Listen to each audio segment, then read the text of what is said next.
Gada na kanadukayan ng sarong senior citizen sa lawag kan sarong pampublikong sementeryo sa Barangay Almendras East District sa syudad nin Sorsogon, alas 7:25 kasudmang aga, Enero 15. Pigbisto ang biktima na si Beata Deschioso Surbano, 71 anyos, dating overseas Filipino worker, negosyante as residente kan Barangay Balugo East District, parehong syudad. Sigun sa tagapagtaram kan Sorsogon City Police Station na si Police Master Sergeant Verly Perez, halis sa pagsingil sa mga pautang, uminagi ang biktima sa Campo Santo pauli sa saindang residensya. Basado sa saindang inisyal na investigasyon, posibleng pinukpok ning gapo sa payo ang biktima huli sa nakuha nindang gapo na may bakas pa nin dugo sa lugar. Dai naman na sa plot ang biktima kan madiskubre kan sarong concerned citizen na iuman ang nagpaabot nin sumbong sa kapulisan.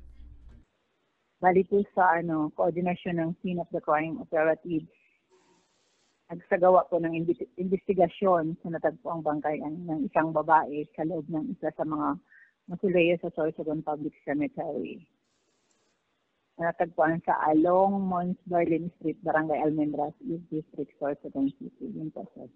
Alas 7 nin manggikan parehong aldaw, duwang suspect ang voluntaryong nagsuko sa otoridad asin inako ang paggagadan sa biktima. Kung ano ang motibo, inianda ipasubot pagsasabi kan mga kagibo. Ang araw din yun, alas 7 ng gabi, may isang lalaki po na tinulungan ng barangay official ng nasabing barangay na pumunta dito sa station at voluntaryong isinuko ang sarili nila sa paggawa ng krimen na nangyari nga sa pampublikong sementeryo.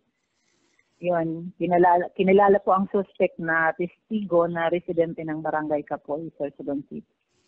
Pigi-imbestigaran man kung nilugusan ang biktima. Sa ngunyan, nasa kusudiya pa kan Sorsogon CPS ang mga suspetsyado asin mahampang sa kasong robbery homicide. Para sa mga baratang tatak Bicol, Ariel Lobea.